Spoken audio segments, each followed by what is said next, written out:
They just don't understand the mechanics of it, and there's no reason of doing it. So, almost all your cars,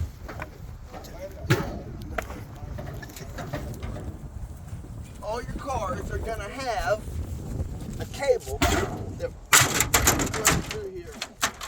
Alright? So if you got that cable there, all you got to do, You want to be a star? you don't get a piece of plastic, you get a jack tool, just twist that cable. Yeah, this one's actually up. Twist that cable without breaking it, and it'll pop your hood. You bet. Every time. And then all you gotta do is lift it.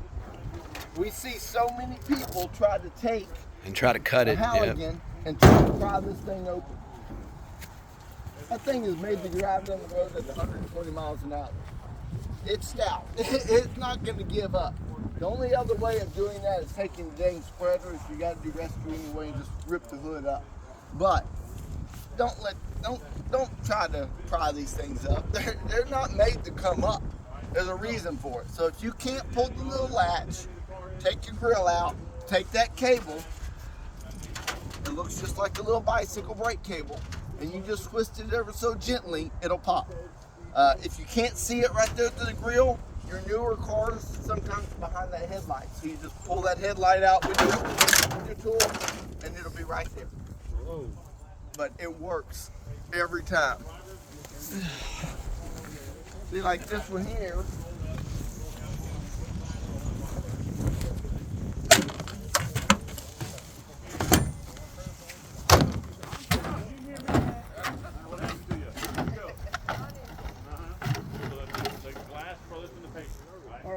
We always do what before we break in. Thank you. We already tried.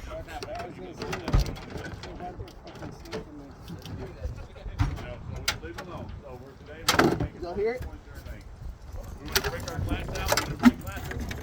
After our glass breaks. Okay? You don't need to break our glass. So unless the hinge itself is compromised in the wreck, you should be able to pop that up, right? So Yeah. break what you need to break to get access to your hand. You know, because sometimes they get pushed all the way back, you know, in a front end collision. The hinges do. That's a hell of a rat's nest, though. That's like a neutral rat. That ain't no freaking regular rat. Look at that snake right there. Eat him good. Wow, yeah, man, that's like, I could live there. He fucking started.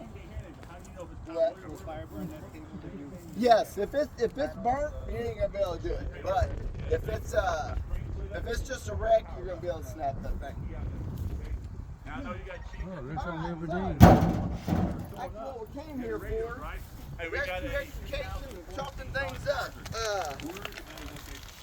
So we're gonna find out what our limitations are, what we can and can't do with y'all's tools. It's always good to know what your limitations are, what they will and will not do.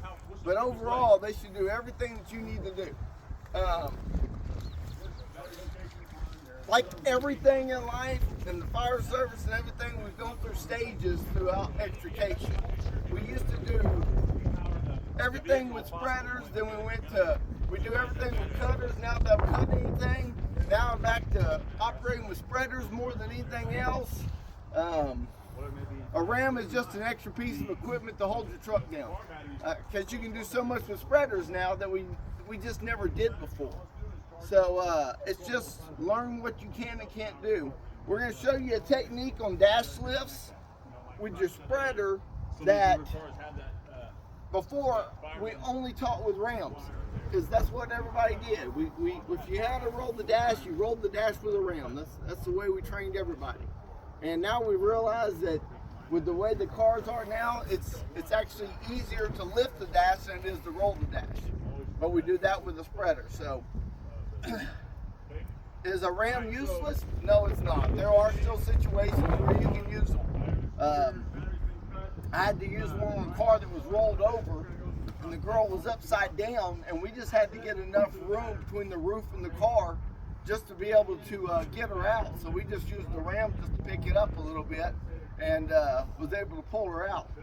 But other than that, I haven't used a ram in probably 15 years.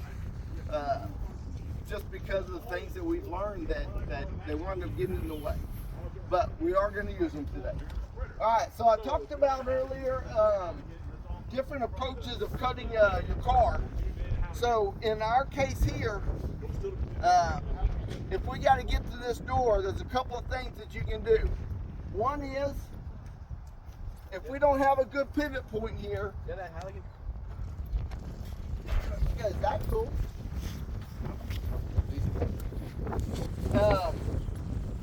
If we can't get this hinge here or this pin here to be able to get to it, one option is take our Halligan and try to pry that open. But what I usually see most people do is they start hammering at it. And they start hammering at it. If you were just in a wreck, do you want to hear that? Or do you want this car doing this right here while they're beating on it after you were just in a wreck?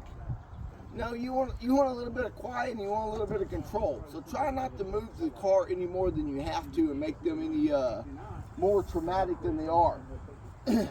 So in this case, if we can get a Halligan in there and twist it and make it a purchase point, that's great. If not, we take our glass out, we control the breakage, and we drop our spreader down over the top of the door and crush it. If we crush this, what's it going to do to this?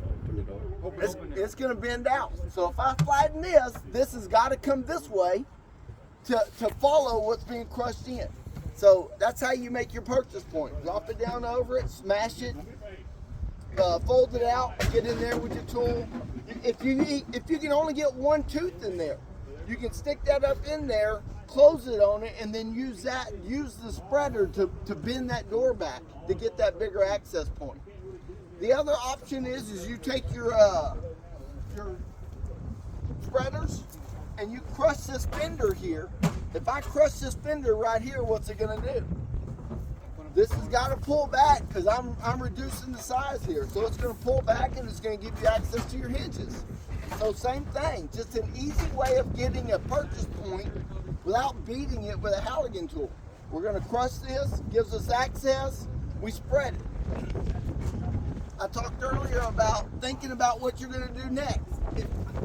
If I see that this dash is on our patient and we know that we're eventually going to do a dash lift, if this fender starts spreading back and gets in the way, or you have to put the spreaders in there and you have to push that fender back to get to the hinges, go ahead and push that fender all the way out, as far as it'll go. That way it's out of your way and you don't have to mess with it later.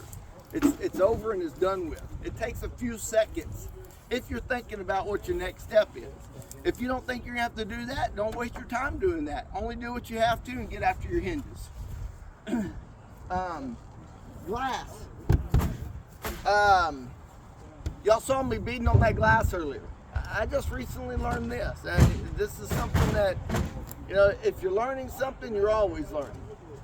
You don't have to take glass. I was always taught that you control the glass and you break it on your own, that way it doesn't do it.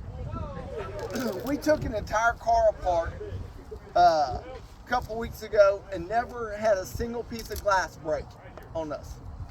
That stuff is strong. I mean, as long as you don't hit it directly, it's gonna do it. So the only time I take this glass anymore is if I have to make that purchase point here.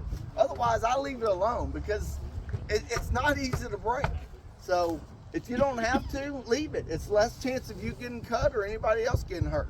And hopefully it don't break on us. So in this case, I want to do both methods though. I want y'all to see what's different. So we're going to hook up our spreaders, and what we're going to do is we're going to break this glass and we're going to crush this side first and pop this door open from this side, and then break it off the hinges from that side. So we're going to try that method first, and then we'll go to the other side and do the opposite. We'll take it from the hinge side first, just so you can see the two different techniques and have both options in your toolbox. So let's get our pump started. Let's move it back away just a little bit and hook up all of our